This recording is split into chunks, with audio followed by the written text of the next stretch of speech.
Hayırlı ерте Россия 1 телеканалында Татарстан яңалыклары студияда Идел Кыямов. 17-ші, 18-ші һәм 19-ші сентябрьдә Россия Федерациясе федераль җыенының Дәүләт Думасына сайлаулар. Шулай ук Татарстан Дәүләт Советына өстәмә сайлаулар була. Шул уңайдан Татарстан Республикасы президенты Рөстәм Миңнеханов республика халкына мөрәҗәгать итте. Хөрмәтле ватандашлар, уважаемые татарстанцы, в ближайшие 3 дня нам предстоит избрать депутатов Государственной Думы Федерального собрания Российской Федерации. Это важное событие определит вектор развития страны на предстоящие 5 лет. Татарстан традиционно имеет весомые представительства в Государственной Думе, активно участвует в реализации федеральных проектов и программ. Бүгін Татарстан яшәү һәм эшләү өчен уңайлы, тотрыклы һәм уңышлы төбәк.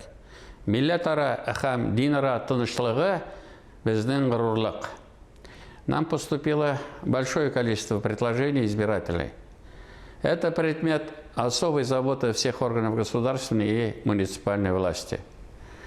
Дорогие друзья, призываю вас проявить активную жизненную позицию, прийти на избирательный участок с 17 по 19 сентября и сделать свой выбор в пользу кандидатов, которые своими реальными делами способствуют развитию Татарстана.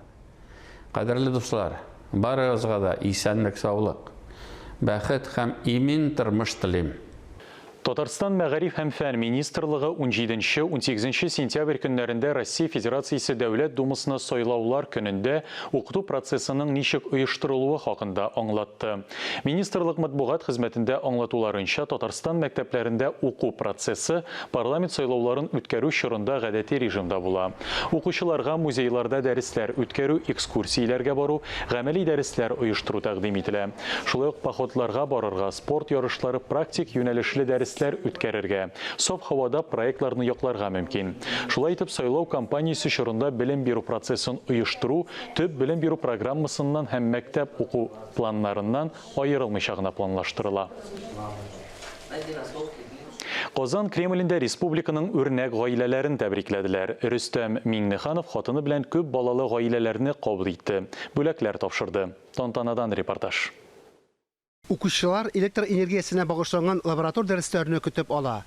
Тәҗрибә ясаганда күзләре электр уты кебек янып тора. Шамил Таҗетдинов 33 ел физикадан укыта.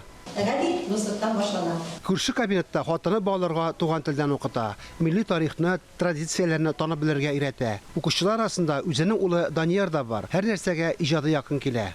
Мин менә 32 ел буе мәктәптә татар теле һәм әдәбияты дәресләре алып бардым.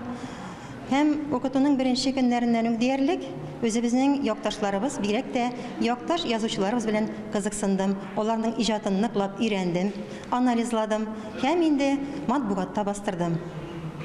Туган як тарихын өйрәнеп, бөтен республика биографиясын яңарталар. Бүген иҗади пар Казан Кремленең мактаулы кунаклары арасында. Татарстан президенты хатыны белән бергәләп республиканың үрнәк гаиләләрен тәбрикли.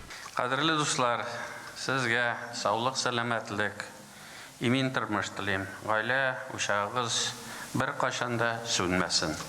Рөстәм Миңнеханов күп балалы аналарга ана даны медален, 15 балалы гаиләгә ата-ана даны орденын тапшырды.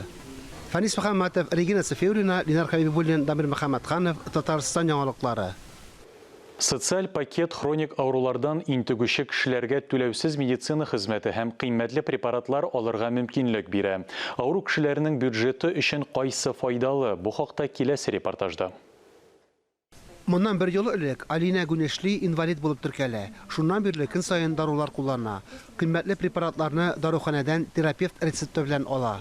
Этим пакетом я пользуюсь около года, но преимущество в чем? В том, что... Бу пакеттан мин 1 елга якын файдаланам. Дарулар бушлай булгач, мин акчаны янга калдыра алам. Хәзер препаратларны өзлексез алу мөмкинлеге бар. Ул яктан бернинди дәгъвам юк. Ташламалардан файдаланучыларга ел саен социаль пакетны яки ташламаны акчалата алуны сайлау бурычы тора. Акча алырга теләүчеләр еш кына ел дәвамында авыр хәлдә кала. Даруга акчалары җитми. Бигрәк тә кыйммәтле препаратлар кирәк булса. Получать льготные рецепты, они так обращаются в поликлинику. Ташламалы рецептлар алу өчен авырулар поликлиникага килә, даруларны дәүләт даруханәләреннән алалар. Бу пациентлар өчен отышлырак, чөнки дәүләт ярдәменә таяналар. Социаль пакетны яки акчалата түләүне 1 октябрьгә кадәр сайларга кирәк. Фанис Мөхәммәтов, Валентина Васильева, Ринат Сахибгәрәев, Татарстан яңалыклары. Саба районы Юлбат авылында күп балалы гаиләләргә бирелгән җир кишәрлегендә яңа газ үткәргеч файдалануга тапшырылды. Авылдагы 37 йортны табигый газга тоташтыру мөмкинлеге барлыкка килде. Мәктәп урамында яшәүчеләр моңа кадәр үз йортларын аена 10 000 сум чамасы акча түләп электр белән җылытты. 2 йортка газ ил президенты Владимир Путинның социаль газлаштыру программасы буенча кертелгән. Аның буенча шәхси йортларда яшәүчеләр җир участогы чигенә җиткерелгән газ үткәргеч өчен түләми. Йорт хуҗасы үз хисабына эчке эшләрне генә башкара. Быел социаль программа буенча республикада 1700 йортны газга тоташтыру планлаштырыла. Әле бу башы гына, аның инде авырлыклары бардыр инде. Ул бит һәр вакытны әйтү бер әйбер эшләгәндә акчасын булдырырга кирәк, түләргә кирәк. Ул мәсьәләләр дә шишелер дип уйлыйм. Һәм инде башы булгач, әле бер әйбер дә биткәне юк. Һәр вакытны яхшылык белән дәвам итә. Инде зур рәхмәт үзебезнең дәүләтебезгә. Киләчәктә дә шушындый программалар дәвам итсен иде. Татарстан мәктәпләрендә финанс грамоталылыгы дәресләре башланды. Дәрес онлайн форматта уза. Онда 6-11 сыйныф укучылары һәм студентлар катнаша. Укучыларга үз-үзеңне саклау, кредит, иминиятләштерү, инвестиция, салым һәм пенсия белән бәйле үзенчәлекләр аңлатыла. Бу белемнәр тормышта кирәк һәм аларны мәктәп скамьясыннан ук үзләштерергә кирәк дип билгеләп үтте Илсур Хадиуллин. Әлбәттә, бу эш нәтиҗәсендә үткәргән чаралар буенча biz чаралар вакытында biz яшьләрнең, балаларның, әти-әниләрнең финанс мәсьәләләренә карашын үзгәртергә тырыштык. Аннан соң аларның мөнәсәбәте үзгәрде дип әйтәсем килә. Профилактика, мошенничество, мошенникларга каршы туру алымнарын өйрәтелде. Алга таба үткәреләчәк дәресләрдә, онлайн дәресләрдә безнең әти-әниләрдә, укучылар да, яшьләр дә бу күтәрелгән мәсьәләләргә бигрәк тә игътибарлы булырга һәм мондый ялгышлыкларга юл куймаслар дип ышанып калам. Түбән Камадан Елена Савенкованың кабат сәламәт яшәүгә өмете уянган. Берничә ай элек табиблар аның баш миендә шеш тапкан булган. Республика клиник хастаханәсе белгечләре ашыгыч рәвештә операция ясагач, хәле җиңеләйгән. Здравствуйте. Как ваши дела? Сегодня замечательно. Елена Савенкованың көннән-көн кәефе яхшыра бара. Иң куркынычы артта калган. 2 ай элек башы ката авырта башлагач табибларга күренгән. Баш мие шеше диагнозын куйганнар. Я даже и не замечала, врачи говорили, сказали, что у меня опухоль очень большая, там как-то. Шишне үзем сизенмәдем. Табиблар бик зур булуын әйттеләр. Шишнең зур булуына гаҗәпләнделәр дә. Башым авырткач дару кулланып авыртуын баса идем, шулай яшәдем. Хәле авырайгач, Еленаны ашыгыч рәвештә республика клиник хастаханәсенә озаталар. Башта бер операция гына җитмәс дип уйласалар да, ул бик уңышлы килеп чыга. Почти 1/3 полости черепа вот это занимало образование. Шиш баш миенең эчтән бер өлеше кадәр иде. Мондый шишкә операция ясау шактый катлаулы. Авыруда эзлегү процессы тукталсын өчен анестезияны тиешле микъдарда кулланырга бик игътибарлы булырга кирәк. Яман шишне заманча җиһазларны кулланып алганнар. Хәзер пациент өенә кайтырга әзерләнә. Анда тернәкләндерүне дәвам итә. У меня просто вот... Минем табибларга рәхмәтем бик зур. Ничек итеп әйтеп тә бетерергә белмим. Искиткеч осталык күрсәттеләр. Операция ясаганда һәр миллиметрны онлайн режимда күзәтеп торалар. Бу яшәү өчен мөһим булган әгъзаларга зыян китермәс өчен шулай эшләнә. Иң куркыныч, иң авыр диагноз белән дә операцияларны уңышлы ясыйлар. Могут обращаться жители не только нашей республики и близлежащих районов вообще. Безгә республика һәм якын тирә районнарда яшәүчеләргә түгел, гомумән Россия төбәкләреннән дә мөрәҗәгать итә алалар. Операцияны уңышлы ясау өчен бөтен мөмкинлекләр бар. Безнең методлар Көнбатыш Европа, Америка, Япония методларыннан һич кенә дә калышмый. Инновациялар кулланып, катлаулы операциялар ясау стандартка керде. Республика клиник хастаханәсе табиблары аларны инде 10 елга якын көн сайын ясыйлар. Ләлә Зайнуллина, Валентина Васильева, Дамир Мөхәммәтханов, Татарстан яңалыклары. 23-24 сентябрь көннәрендә бөтен дөнья татар конгрессы дөнья буйлап сибелеп яшәүче халкыбызның милләт җыенын үткәрә. Чарага Россиянең 67 төбәгеннән 350, 11 чит илдән 50 кеше, барлыгы 500 милләттәшебез чакырылды дип белдерде матбугат конференциясендә бөтен дөнья татар конгрессы башкарма комитеты җитәкчесе Данис Шакиров. Җыен программасы кысаларында Милли шура утырышы бөтен дөнья татар конгрессы тарафыннан оештырылучы зур чараларны тәкъдим итү тамашасы һәм бай мәдәни программада каралган. Милләт җыенының пленар утырышында Татарстан президенты Рөстәм Миңнеханов катнашуы көтелә.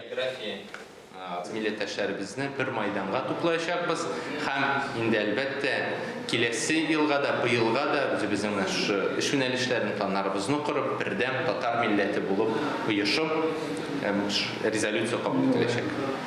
Халыкара заман милли драматургия театр фестивале уздыру күркәм гадәткә әверелде. Оештыручылар матбугат очрашуында 10-нчы мәртәбә үткәрелүен искәртте. Кәрим Тинчурин исемендәге Татар дәүләт драма һәм комедия театрында туган телләр һәм халыклар бердәмлеге елына багышланган театр фестивале башланып китте. Халыкара мәдәни чара милләт-ара һәм театр-ара элемтәләрне ныгытуга, заман милли драматургиясен саклап калу һәм халыкка җиткерү максатыннан уздырыла. Бер атна дәвамында төрле театр коллективлары үзләренең иң кызыклы, уңышлы спектакльләрен тәкъдим итә. Әлеге фестиваль 2014 елда халыкара статуска ия була. Минзәлә Татар дәүләт драма театрын оештыручы, 30 елдан артык аның җитәкчесе булып эшләгән Сабир Өметбаев истәлегенә Олы Кариле авылында бюст ачылды. Адаклы шәхеснең туган авылыннан Искәндәр Гыймалдинов репортажы. Сабир Өметбаев исеменә лаек булган Минзәлә театры Татарстанның атказанган сәнгать эшлеклесенә бюст куеп дан кыла. Артистлар данлыклы шәхесне онытмыйча, туган җирендә бюст ясатып, аны тантаналы рәвештә ачу чарасын үткәрде. Быел 21 елда үтүче барлык чаралар да безнең театрыбызның 85 еллык юбилей кысаларында үтә. Чөнки безнең театрыбыз нигезләнгәнгә быел инде 85 ел, һәм инде без бүген шушы театрга нигез салучы һәм аны 32 елдан артык аның белән җитәкләгән Сабир абый Өметбаевның туган авылында, Камытама Кариле авылында. Гомумән, бу безнең бик матур гына җылы традиция. Ел саен инде без килеп, Сабир абыйның авылында авыл халкы белән очрашып, алар белән аралашып, спектакль куеп, шайтырып бәйрәм итеп китәбез. Һәм инде быел аеруча бик күренекле вакыйга дип саныйм мин. Без инде Сабир абый истәлегенә аның авылында аның исемен йөрткән мәдәният йорты каршында бюст ачабыз. Сабир Өметбаев Минзәлә театрының үстерүгә зур өлеш керткән шәхес. Театр аны онытмый һәм аның хөрмәтенә ел саен туган авылында спектакль куя. Минзәлә драма театрында бит яңа җитәкче килде. Анарга аның белән сөйләштем дә инде, ул миңа шулай ризалыгын бирде. Эшлибез аны дигән. Менә бик матур эш килеп чыкты инде, эшлибез аны дигән. Менә шул нидән килеп чыкты инде безгә? Минзәлә театрының бюсты. Әле ул безнең районда, авылда беренче бюст. Ул бер кайда юк. Сабир абыйның аның таләпләре икенче иде ул. Безнең спектакль куйганнан соң аерым һәрбер безне алып калып, тагын өстәмә эшләйде ул безгә. Сүзләрне ничек дөрес әйтергә, сәхнәдә ничек яшәргә, ничек басып торырга, ничек тамашачыга җиткәргә, бер нинди хилафсыз эшләргә өйрәтте ул безне. Үзегезнең җаныгызны биреп эшләгез, кызганмагыз үзегезне диде. Сез бит халыкка хезмәт итәсез диде. Әгәр дә артистның бер уңышын күрә икән сәхнәдә, ул чын ихластан күз яше белән җырлый торган иде. Әгәр дә инде менә артист ничектер менә бераз артка китү җиткермәсә нидер, аңа борчылайды ул, яңадан ярдәм итә иде, яңадан аны алга барырга ярдәм итә торган кеше иде. Минзәлә театрын оештыруга һәм үстерүгә зур өлеш керткән остазның мирасы кадерләп сакланырга тиеш. Моннан тыш, 2012 елда Минзәлә театры каршында Сабир Өметбаевка бюст һәйкәл куелган иде. Искәндәр Гыймалдинов, Тахир Хәсәнов, Татарстан яңалыклары. Әлеге сәгатькә шундый яңалыклар иде. Без сезнең белән саубуллашабыз. Коронавирустан прививка ясатырга онытмагыз. Үзегезне һәм якыннарыгызны саклагыз. Исән-имин булыгыз.